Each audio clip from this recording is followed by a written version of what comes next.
Okay, well, today I have an S101 is the brand. S101, they have this cool little diving eagle symbol.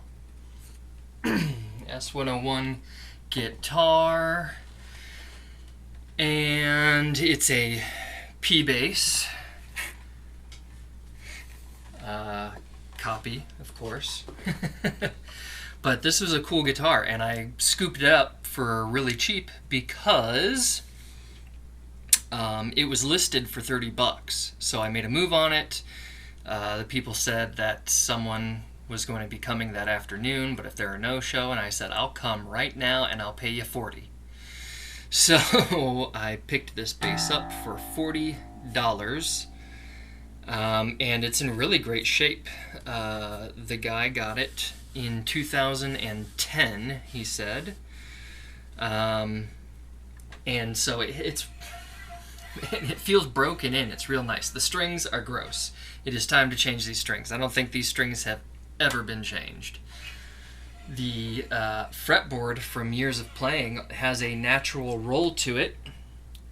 It has been played and loved. The fret ends are not an issue, but we might just kiss them a little bit with round them off a little bit more and maybe just roll this fretboard edge just a tiny bit more. Other than that, everything on this guitar is sweet, is solid. Looks like the intonation is in. It sounds okay. There's no body damage. It definitely needs to be cleaned up a little bit. The fretboard needs to be oiled. The potentiometers did not seem scratchy. We will be replacing these knobs, though. They're just cheap plastic ones, and so I'm going to put some metal ones on. And yeah, we're going to swap the strings for these DR high beams, bright stainless steel round core, 40 through 100. And we'll go with those. I'm not sure what gauge strings this has on, but I'm really liking the 40 through 100 bass strings. Maybe I should do with something a little bit bigger, though. Look at my bass strings here. I have some Roto Sound 66 long scale 30 through 90, so that's even smaller.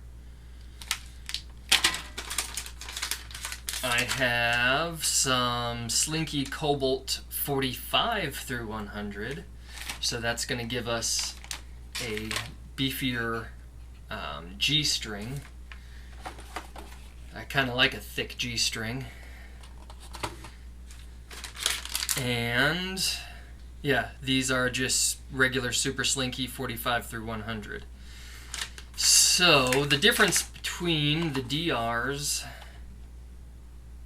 and these are that we have 40, 60, 80, 100, whereas these are 45, 65, and then 80 and 100. So your D and G are going to be a little bit thicker with the Ernie balls, whereas these are going to be increments of 20, perfect 20 sizing up. I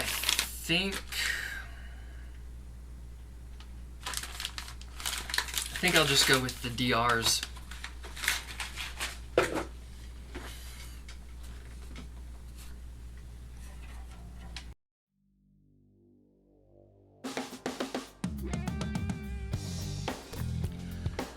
Okay, the strings are off. I'm going to check the neck straightness and then also if there's any rocking frets. Okay, there was no rocking frets until I got up here towards the 16, 17, and 18 fret range.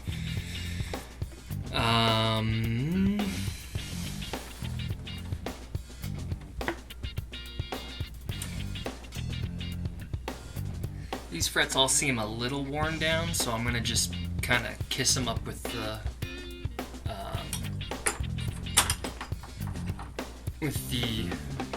fret crown file.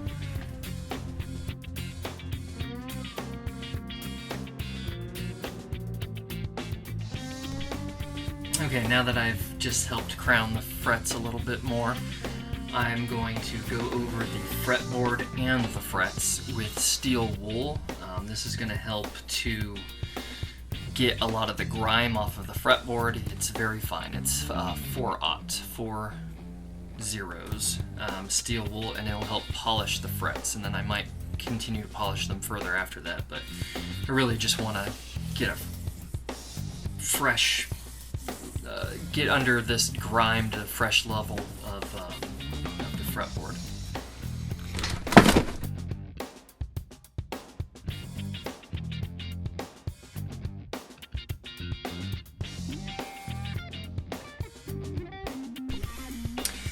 Okay, now that I did that, I am going to take my sanding blocks that are of a finer grit, and I'm going to go up and down at a 45-degree angle along the fretboard edge here, and just give it a little bit more of a roll and soften up some of these fret ends.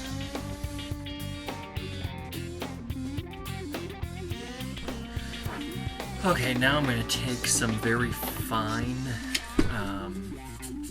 sandpaper. I think this might be somewhere in the ballpark of between 1,000 or 3,000. I know that's a wide range, but really you only need like 1,000, 1,200, something like that. But we're going to polish these frets up really good. We have the fret guard that we're going to put over the fret, and then just get them all nice and shiny.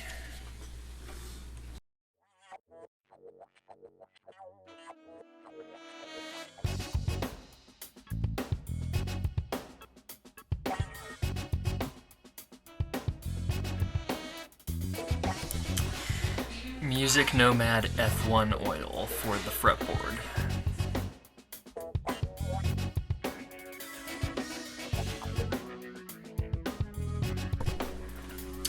Okay, now that the body's all polished up, I'm going to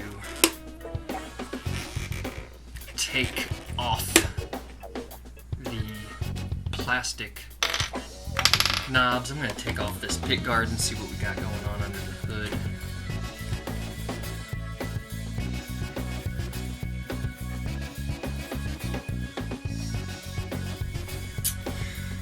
Okay, on the inside here we have 500K potentiometers. They are the smaller size, but I'm just going to leave them. I'm going to put a little bit of deoxide inside of them, and that's about it. Call it good. There's nothing wrong with them. They function just fine.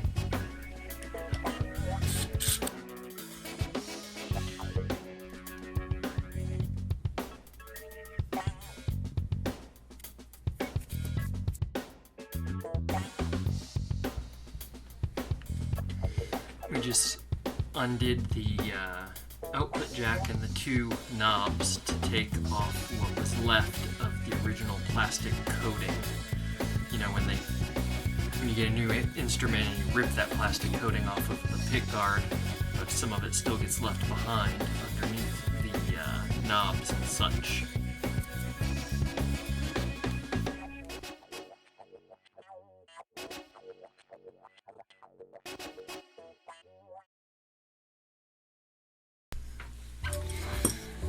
Okay, so pick guard is back on. It's time to choose knobs.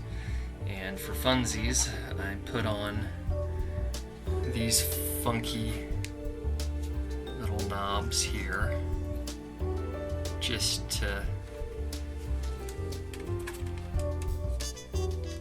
to see what they'd look like.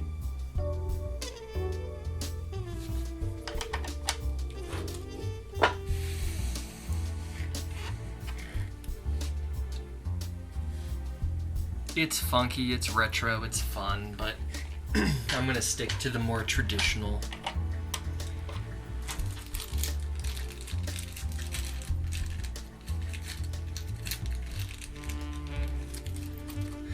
So now I have a few options. The tallest option, which is very like Telecaster P-bass knob.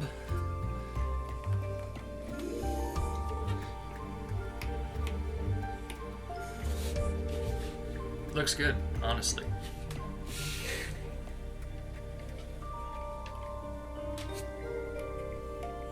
Feels good. Feels really good. Let's get these off. They fit really good.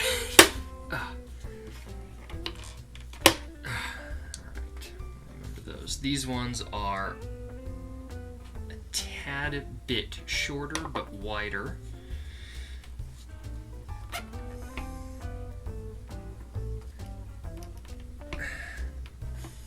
And the knurled part is very thin, so it kind of grips real nice.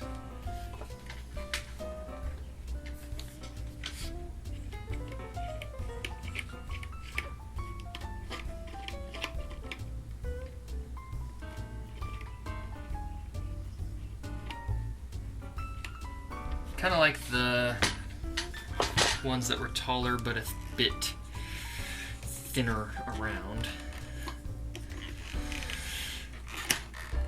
My goodness.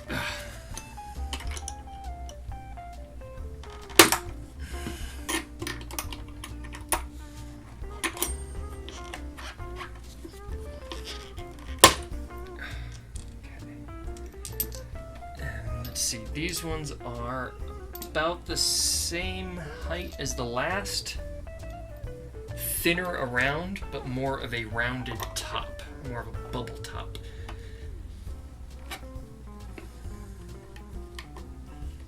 They feel cheaper. They just feel cheaper. I don't like that.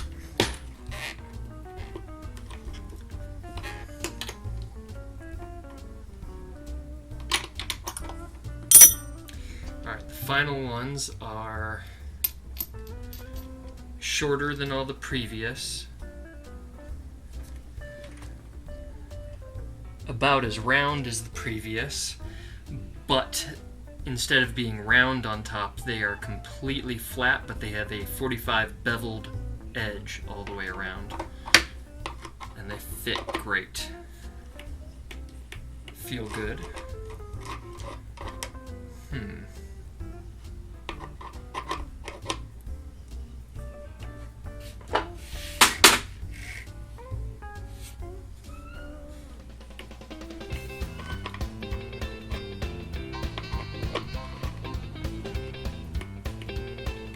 I think I still like the first ones the best.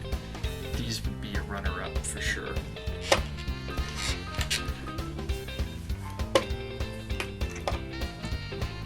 They're heavy. They got some nice weight to them.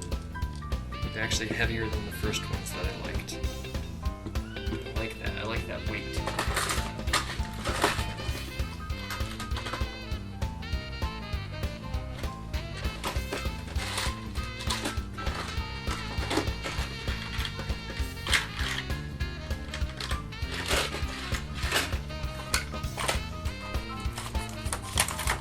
You know, I think I'm going to go with them just because I like the weight of them. Let me put on the first ones that I liked.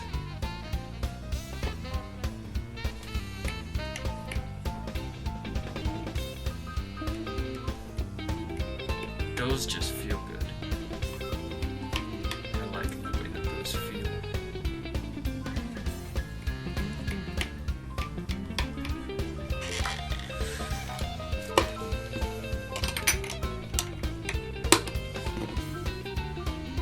I like the weight of these though. These feel real good. Nice and heavy.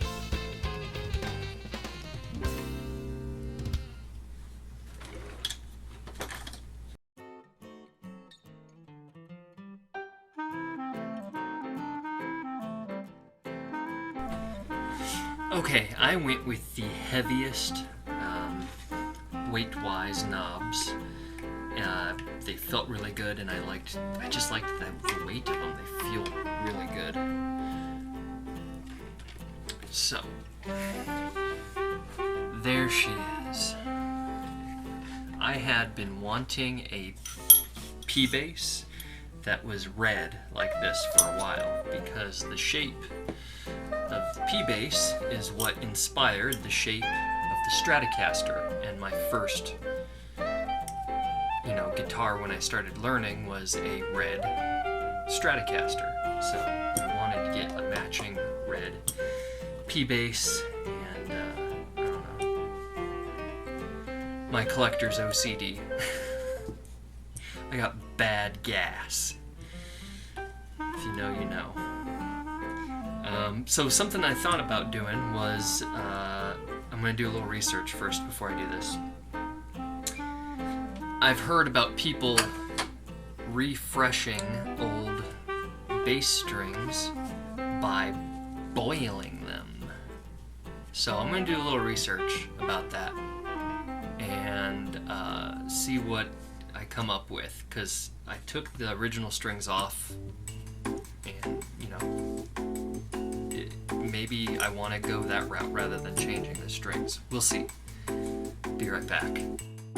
I've done my research, and it just doesn't seem like it's worth it to boil your bass strings. From what I understand, I've watched a few videos, and they've done comparisons before with the dull string and after, where the string is now brightened, but I guess it doesn't keep that bright sound for long, and it just starts dulling quickly. And that makes sense. You're exposing metal to water, which is going to get that corrosion process, the oxidization process, moving faster, and also the whole heat aspect of it. Heat expands metal, and even though it's going to contract again, it just doesn't seem like it's worth it, especially when the whole thing about these strings is that they are wound. So expanding and contracting that wind just doesn't seem worth it to me. We're just gonna do new strings.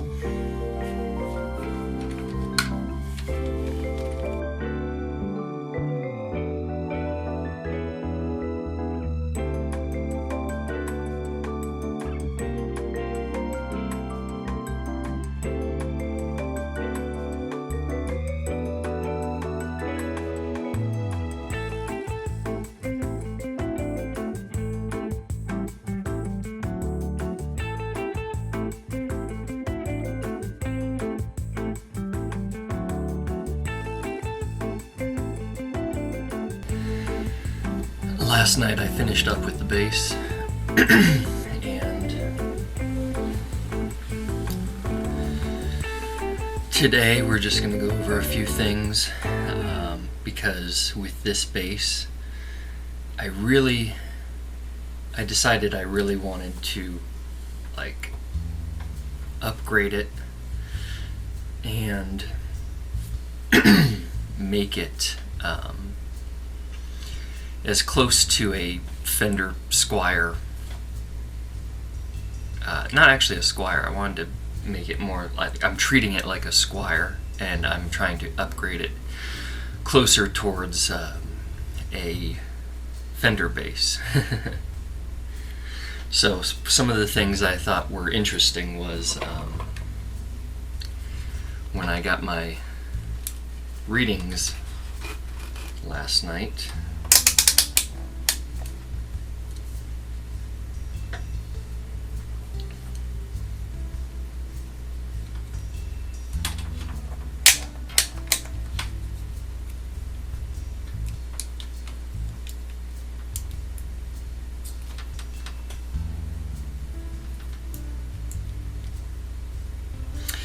the pickups are reading at 8.3.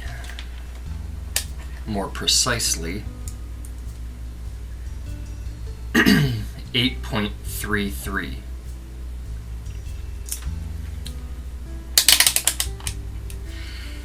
And I thought, well, that's kind of weak for a P-bass.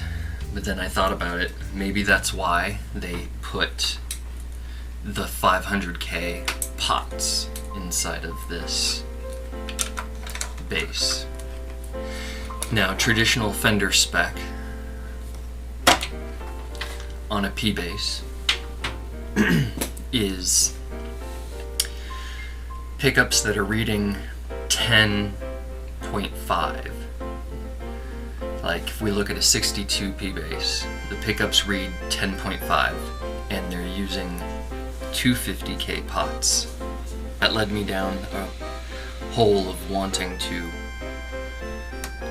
upgrade this bass. So I ordered some Tone Rider TRP1 pickups. And they were reasonably priced. They were somewhere in the $50 range. And they are at that vintage P-bass 10.5 reading, 10.6 reading area. I mean, they might even be a little bit hotter. They might be like at 11. But they're in that range. And I have plenty of Fender 250K pots that are full size that I'm going to be using out of my stock to replace the pots once I get those pickups in. And then the capacitor, I got something very interesting. So you'd typically want to put on the tone control a .047 capacitor. UF, I'm not sure exactly what that stands for. I know enough to work on things, and that's about it. But I got a .047 capacitor, but it is a Soviet-Russian capacitor. I thought that'd be fun just to add instead of, your typical orange drop or something. So, and I got some, I have some really good wire to use when I make that up. But that's going to become on the upgrade side at a later time. I thought about upgrading the tuners to a more classic Clover head tuner, but I actually really like the tuners that are on this bass. They're very smooth and accurate.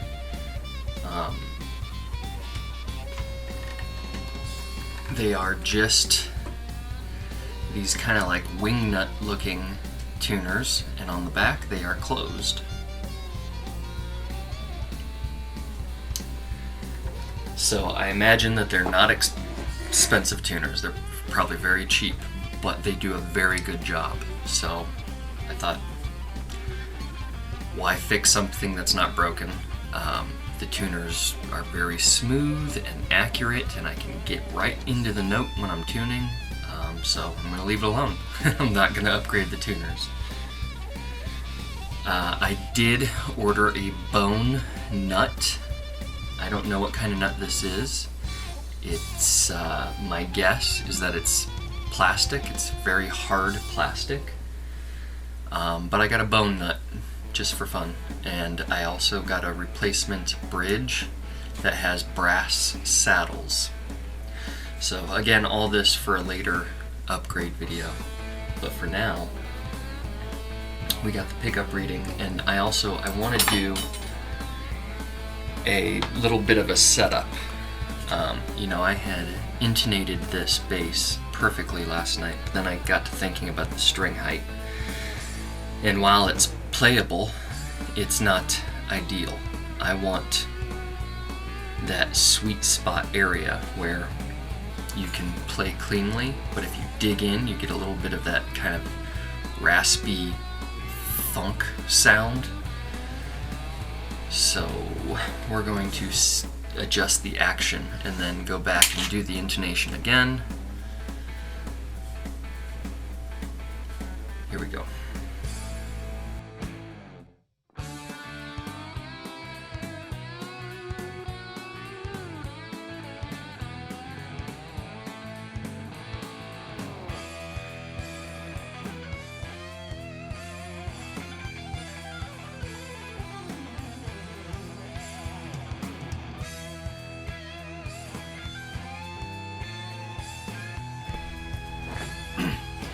Okay, we have the bass set up with the action lowered from where it was, and had to re-intonate and tune. I'll tell you what the readings at the 12th fret are now.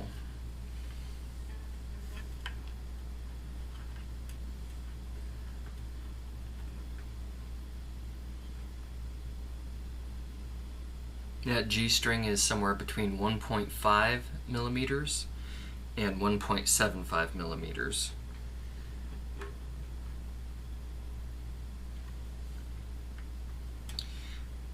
The D string is at 1.75. The A string is between 1.75 and 2. The E is at 2.25, somewhere between 2 and 2.25.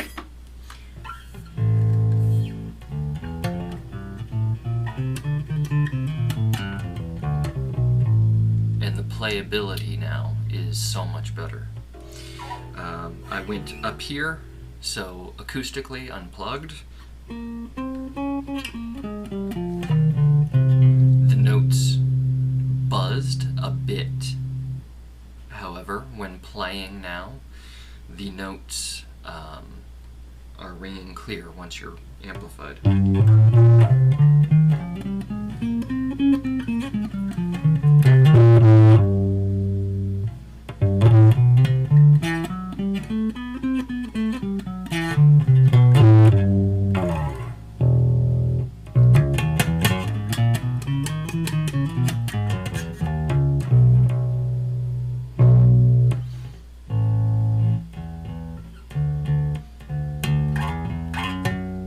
Feels like it changed the whole tone of the bass.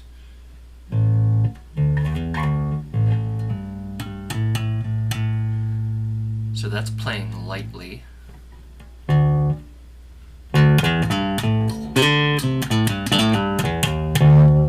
There's that raspy, funky sound when you dig in.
Plays so much better.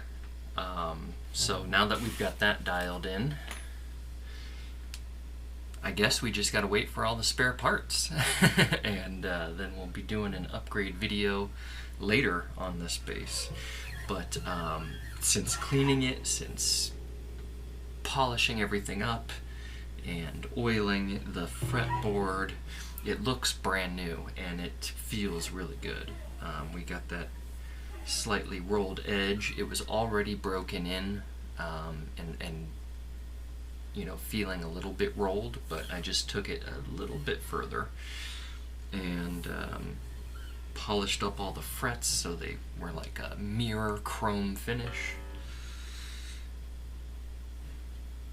New strings, adjusted the action, the intonation, but everything is still stock at the moment. So when we have all the upgrades, we're going to try to lean more towards like a vintage early 60s P-bass with everything.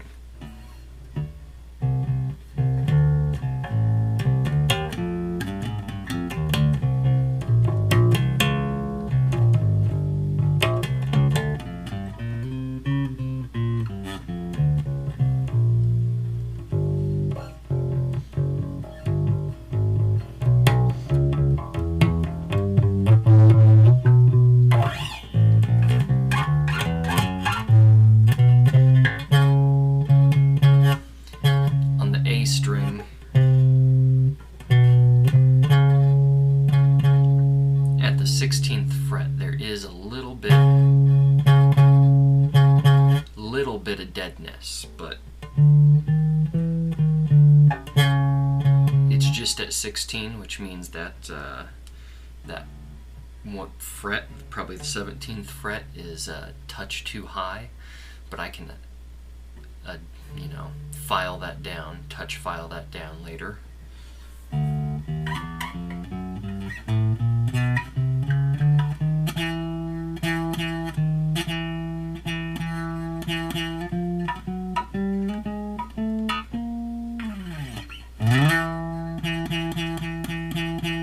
Fourteenth fret on the D string,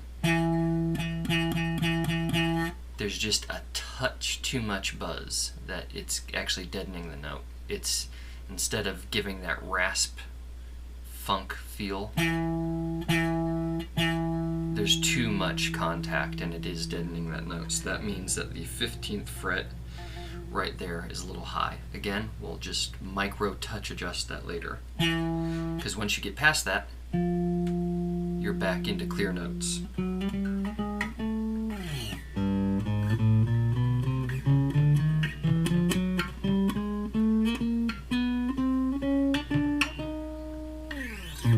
Everything's good on the G string.